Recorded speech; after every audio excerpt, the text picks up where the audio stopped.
नमस्कार दोस्तों, आप देख रहे हैं मिकलवाणी हलचल। कहा जाता है कि उन्नति में शिक्षा का विशेष योगदान होता है। बिना शिक्षा में पारंगत हुए हम सफलता के मुकाम पर नहीं पहुंच सकते और शिक्षा प्रदान करने का दायित्व शिक्षकों का होता है। जब ये शिक्षक पूरी तरह से विभिन्न विषयों में पारंगत होंगे तभी इनके द्वारा पढ़ाए गए शिष्य भी बेहतर शिक्षित हो सकेंगे। शिक्षा कैसी हो, हम कितने सरल तरीके से गणित, विज्ञान एवं अन्य विषयों को समझ सकते हैं, इसके लिए लगातार प्रयास होते रहे हैं और इसी कड़ी में राष्ट्रीय विज्ञान एवं प्रौद्योगिकी संचार परिषद के द्वारा इन प्रतिभावान विशेषज्ञों के माध्यम से इस तरह की शिक्षा देने का प्रयास किया जा रहा है। ऐसा ही एक प्रयोग इन दिनों डाइट में चल रहा है, जहां कल के भविष्य निर्माताओं को गणित एवं विज्ञान के गूढ़ रहस्यों को सरल भाषा में एवं प्रयोगों के जरिए सिखाया जा रहा है। आम जीवन में उपयोग में आने वाली वस्तुओं के माध्यम से सिद्धांतों को कैसे समझा जा सकता है, इसकी विधा बताई जा रही है। इन विद्वानों द्वारा जिन्हें एक लंबी आयु का अनुभव है, वे जीवंत झांकियों के माध्यम से बड़ी बड़ी बातों को बड़ी आसानी से समझा पा रहे हैं और कैसे हमारे जीवन की अनुपयोगी वस्तुओं का सकारात्मक उपयोग किया जा सकता है, यह भी बता रहे हैं।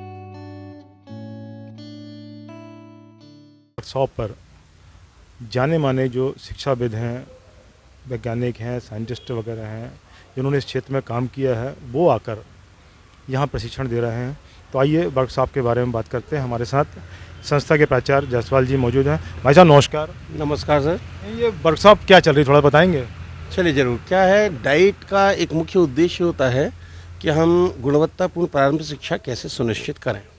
यदि इसे सुनिश्चित हमें करना है तो एक ज़रूरी बात होती है कि शिक्षकों को, जो बच्चों को ट्रेंड करेंगे, नए ज्ञान के लिए उन्हें तैयार करेंगे, उन्हें प्रशिक्षित होना बहुत आवश्यक है।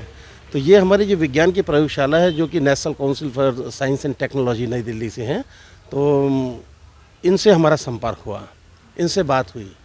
ये वास्तव में शिक्षा के क्षेत्र में एक नवाचार है कि शिक्षक अपनी विषय वस्तु को, विज्ञान की कठिन अवधारणाओं को प्रयोगों के माध्यम से बच्चों के सामने कितने सरल तरीके से प्रस्तुत कर सकते हैं, जिससे बच्चों के अंदर एक वैज्ञानिक दृष्टिकोण का विकास भी होता है उनका, और फिर विज्ञान के प्रति रुचि बढ़ती है। एक सामान्य धारणा है कि विज्ञान और गणित कठिन विषय हैं, जबकि इनसे ज़्यादा मज़ेदार विषय कोई नहीं है। और 8 तारीख से 12 तारीख तक हमारा ये है।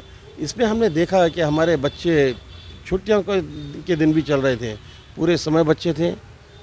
यहाँ पर हम देखें तो प्रयागराज से भी डॉक्टर ओपी गुप्ता साहब वहाँ पर आए हुए हैं, पुणे से भी सर आए हुए हैं, सीनियर साइंटिस्ट वो। इसके साथ ही साथ गांधी सर आए हुए हैं, जो कि एक इंजीनियर भी हैं और पर्यावरणविद भी हैं आप। इसके साथ ही साथ छत्तीसगढ़ से हमारे साथ में लखन साहू जी भी आए थे, जिन्होंने बायोलॉजी में खासकर मानव की आंतरिक संरचना के बारे में बड़ा जीवंत प्रस्तुतिकरण किया। और उसके साथ ही साथ यदि मैं डॉक्टर ओपी गुप्ता सर की बात करूँ, उनकी 82 की एज है। 5 देशों में उनके इस प्रकार से लेक्चर हैं वो हो चुके हैं, ढेर सारे उनके रिसर्च पेपर पब्लिश हो चुके हैं और मुझे लगता है 100 से ज़्यादा उनको सम्मानित किया जा चुका है। आज भी उनमें बहुत ऊर्जा है और उन्होंने देखा कि फालतू का जो सामान पड़ा रहता है, जो हम उपयोग करने के बाद फेंक देते हैं, उनसे कैसे विज्ञान की कठिन से कठिन अवधारणाओं को सरल तरीके से कैसे समझाया जा सकता है, बड़े रोचक तरीके से। तो ये मुझे लगता है ये कार्यशाला, मैंने बच्चों से ये कार्यशाला प्रारंभ होने के पहले ही मैंने चर्चा की थी कि बेटा आपके जीवन के लिए बहुत अविस्मरणीय होने वाली है। बड़े अपने देश के कोने कोने से साइंटिस्ट आ रहे हैं और विज्ञान की हम लोग तो चर्चा करते रहते हैं, लेकिन जो दर्शन विज्ञान के हमारे इन विद्वानों के द्वारा यहाँ पर कराए गए, तो मुझे लगता है कि हमारे यहाँ पर जो DLED के छात्राध्यापक, जो भविष्य के शिक्षक हैं, मुझे लगता है इस कार्य से यदि जुड़ते हैं तो इसका बहुत अच्छा लाभ बच्चों को दे पाएंगे और विज्ञान के प्रति वो जागरूकता ला पाएंगे। क्योंकि विज्ञान का क्षेत्र बड़ा विस्तृत है। एक आम धारणा होती है कि विज्ञान का मतलब केवल विज्ञान के विद्यार्थी से, ऐसा नहीं है। एक अवधारणा और निकल करके आई यहाँ पर, दुनिया में हर व्यक्ति वैज्ञानिक है। ऐसा कोई भी व्यक्ति, हम जितने बैठे हुए हैं, आपको भी कोई समस्या दिखती है, आप समस्या को पहचानते हैं और समस्या का एक बहुत अच्छा समाधान आप खोजते हैं, आप भी वैज्ञानिक हैं। लेकिन इन वैज्ञानिकों के काम करने का तरीका बिल्कुल अलग होता है। हर चीज़ तथ्यों पर आधारित होती है, वैज्ञानिक सिद्धांतों पर आधारित होती है। तो मुझे ऐसा लगा कि क्योंकि हमारे जो बच्चे बैठे हैं, केवल ये हायर सेकेंडरी में विज्ञान विषय वाले नहीं हैं, इसमें विज्ञान वाले भी हैं, हमारे बी वाले बच्चे भी हैं, ये सब बैठे हैं, लेकिन इसका परिणाम हमने जो देखा कि आर्ट्स के बच्चे भी बहुत अच्छी रुचि ले रहे हैं और उनकी समझ भी बहुत अच्छी बन रही है। तो मुझे लगता है कि विषय कितना महत्वपूर्ण है ये बच्चे जान पाए हैं इसमें से, और उनकी सोच वैज्ञानिक हुई है। अंधविश्वास से ये दूर जा रहे हैं। प्रयोग को कई एक्सोथर्मिक रिएक्शन के थ्रू प्रयोग करके बतलाया कि कई जगह बाबा जी लोग चमत्कार वहाँ पर बतलाते हैं, उन्होंने कुछ नहीं, उसके पीछे विज्ञान है। ये सब विभिन्न विधा के जो हैं पारंगत लोग एक साथ, ये कॉन्सेप्ट कैसे मन में आया? दरअसल केंद्र सरकार का जो विभाग है, विज्ञान एवं प्रौद्योगिकी विभाग, उसकी काउंसिल है NCCSTC, उसके माध्यम से देश में इस तरीके के प्रयोग किए जाते हैं ताकि शिक्षकों का उन्मुखीकरण हो। और उन्मुखीकरण करने के लिए जब विज्ञान और प्रौद्योगिकी की बात आती है तो हम लोग उस तरीके के प्रयोग लेकर के शिक्षकों के पास में जाते हैं जो बहुत सामान्य रूप से उपलब्ध रहे। हम लोगों का प्रयास ये रहता है कि हम सामान्य रूप से क्लासरूम को या ओपन आउटडोर हर जगह को हम एक प्रैक्टिकल लैब के रूप में प्रस्तुत कर सकें, चाहे वो जीव विज्ञान की लैब बन जाए, चाहे वो वनस्पति विज्ञान की लैब बन जाए, चाहे फिजिक्स की, चाहे केमिस्ट्री की। और केमिस्ट्री के प्रयोग की बात करें तो नारियल में से आग निकालना, पोटेशियम परमैंगनेट और ग्लिसरीन के रिएक्शन को दिखाते हैं जो बाबा लोग चमत्कार के रूप में दिखाते हैं।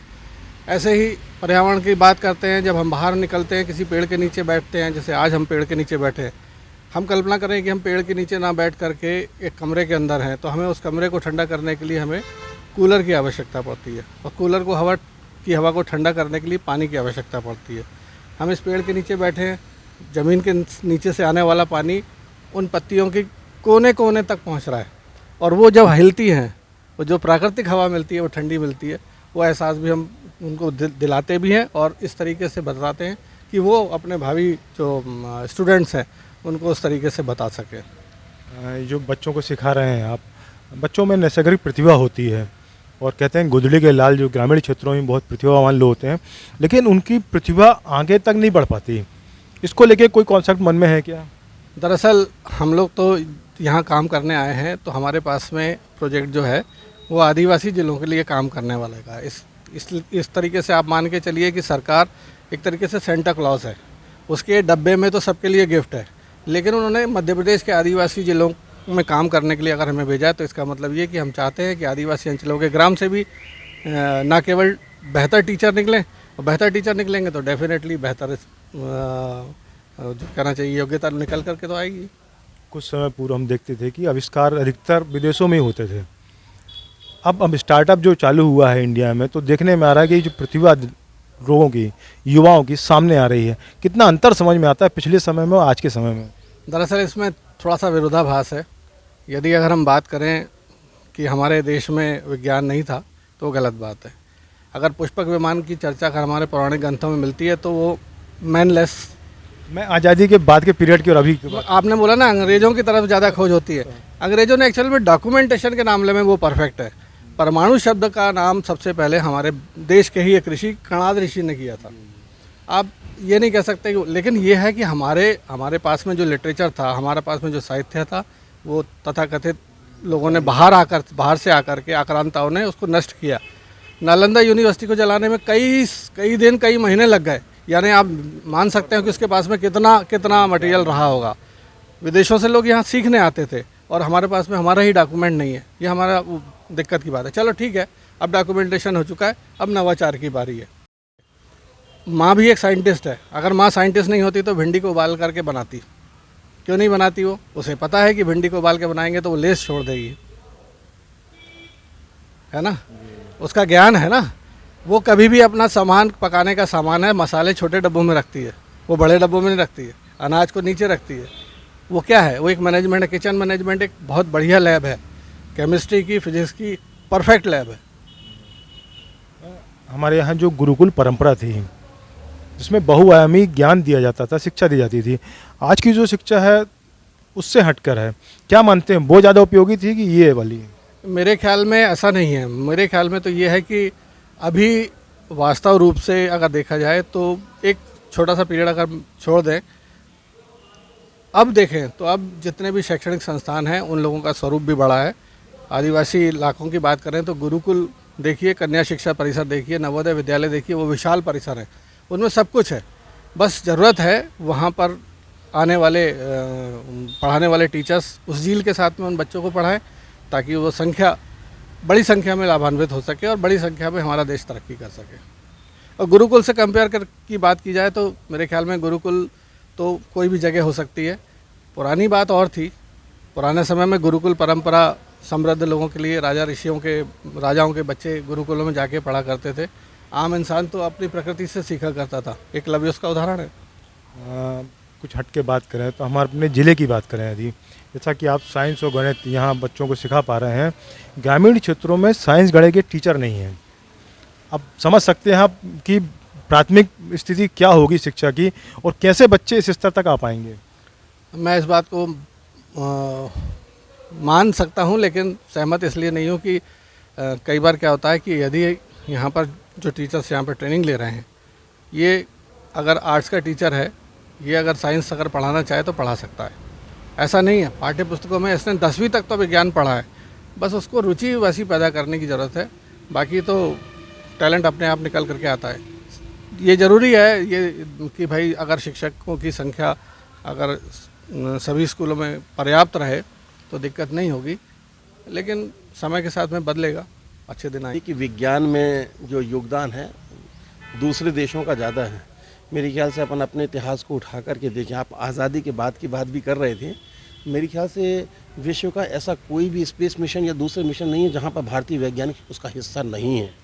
तो मेरे ख्याल से पहले भी था, और सर ने जिस प्रकार से बात बोली कि उन चीज़ों को, उन साहित्यों को नष्ट किया गया, उसका श्रेय उन्होंने लिया। उनकी खोज, शून्य का आविष्कार भी हमारे भारत में हुआ है, दशमलव भी हमारे। मेरा कहने का आशा ये था कि पिछले आज़ादी के बाद से हमारी प्रतिभाओं को जो महत्व इंडिया में मिलना था, हम भारत में मिलना था, वो मिलने में शायद कुछ कमी रह गई है। तब हमारे यहाँ की प्रतिभा विदेशों में जाके अपनी प्रतिभा वो दर्शा पाई हैं, मेरा ये आशा था।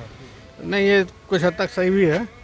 शुरुआत में जब इंस्टीट्यूट्स बने थे, बड़े इंस्टीट्यूट्स IIT वगैरह बने थे, तब भी उनका जो निकलने वाले लोग थे वो इसीलिए तैयार किए गए थे कि वो जैसे ही तैयार हो विदेशों में नौकरी करने के लिए चले जाएं, क्योंकि हमारे देश में उन लोगों के लिए काम नहीं था। फिर बाद में काम करने की बात आई। आप देखिए ना, आज़ादी के बाद से कई साल लग गए हमारे को एक परमाणु विस्फोट पोखरण में जो पहला विस्फोट किया गया, उसको करने के लिए जो टीम थी, भाभा की हो या सरदेसाई की हो या वो और भी चार पांच जो साइंटिस्ट थे, उन लोगों ने कितनी मेहनत करने के बाद में किस तरीके से उसमें सफल हो पाए थे, आपको शायद इतिहास पता होगा। क्या ऐसा नहीं लगता कि हम जितना प्रकृति से दूर होते जा रहे हैं उतना ही हमारा जीवन कठिन होता जा रहा है और कष्ट में होता जा रहा है? ये 100% सही है। हमें ये बात को समझना पड़ेगा कि यदि हमारी आबादी बढ़ रही है तो हमारे को पानी की आवश्यकता भी उतनी ज़्यादा चाहिए।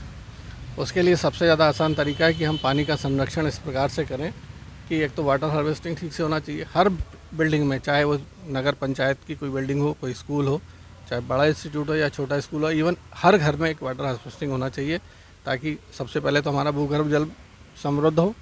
उसके अलावा फिर हम पेड़ों का इस तरीके से नियोजन करें, लगाने का तरीका इस तरीके का हो, तो ना केवल हम सौंदर्य करने वाले पेड़ पौधे जो आजकल हाईवे पर लग रहे हैं, उसके अलावा उसके दोनों तरफ में छायादार पेड़ भी लगे, वो ज़्यादा कारगर होंगे। पेड़ों के पास तो हमें जाना पड़ेगा, और जंगल बनाने तक की जहाँ तक बात है, अगर ज़मीन कम हो रही है तो उसका कारण ये है कि आबादी बढ़ रही है। उसका एक ही तरीका है कि अगर कम जगह पर हम मल्टी स्टोरी बिल्डिंग बना करके लोगों को रहने की आदत डालें तो ज़्यादा बेहतर होगा। अब क्या होता है कि खेतों को काट करके कॉलोनियाँ बन रही हैं, उन कॉलोनाइजेशन पर पूरी तरह से मेरे हिसाब से तो प्रतिबंध लगा दिया जाना चाहिए। जहाँ पर भी जो भी जगह है, 10,000 स्क्वायर फीट में 1,000 स्क्वायर फीट का अगर बंदा बना है, वो मकान दिया गया तो कुल 10 लोग रह पाएंगे। लेकिन यदि उसमें मल्टी स्टोरी एक बना दी जाए तो उसमें 100 से 150 लोग मकान में रह सकते हैं। लोगों के ऊपर थोड़ा सा दबाव दे करके उनको इस तरीके तरफ जोड़ना पड़ेगा, ताकि वो इंडिपेंडेंट हाउस की जगह पर मल्टी स्टोरी की तरफ जाए। कोई तकनीक ऐसी कि मल्टी स्टोरी बिल्डिंगें बहुत कम समय में, कम लागत में बन पाएँ? ऐसे कई तकनीकें हैं जिस पे अगर सरकार अगर चाहे मल्टी स्टोरी बना करके काम या इसको नियम में लेकर के आए, तो ऐसे कई कॉन्ट्रैक्टर हैं, बहुत योग्य लोग हैं, कई आर्टिस्ट हैं। मैं बोलना चाहूँगा आर्टिस्ट नहीं है, जो आर्किटेक्ट हैं, जो बहुत अच्छे तरीके से डिज़ाइन कर सकते हैं, और सिविल इंजीनियर्स हैं, उसमें सारे इंजीनियरिंग उसमें काम में आती है, तो वो सब का इस्तेमाल होगा तो बहुत अच्छी बिल्डिंग्स बन सकती हैं। अभी महानगरों में इतनी बड़ी बड़ी बिल्डिंग बन रही हैं, वो छोटे शहरों में भी बन सकती हैं। छोटे शहरों में अगर बनेंगी तो कम जगह पर ज़्यादा लोग रह सकेंगे, सुरक्षा भी अच्छे से हो पाएगी, पुलिस को भी ज़्यादा टेंशन नहीं होगा। बहुत सारी चीज़ें आसानी से हो सकती हैं यदि स्मार्ट सिटी का कॉन्सेप्ट आ जाए तो। आपने वाटर हॉस्पिटल की बात की, नियम में है लेकिन फॉलो कोई नहीं करता। मैं चाहूँगा हमारे चैनल के माध्यम से आप सबसे एक बार ये निवेदन करें कि यदि वो बरसात का पानी है उसे स्टोर करते हैं तो वो उन सबके लिए फ़ायदेमंद है।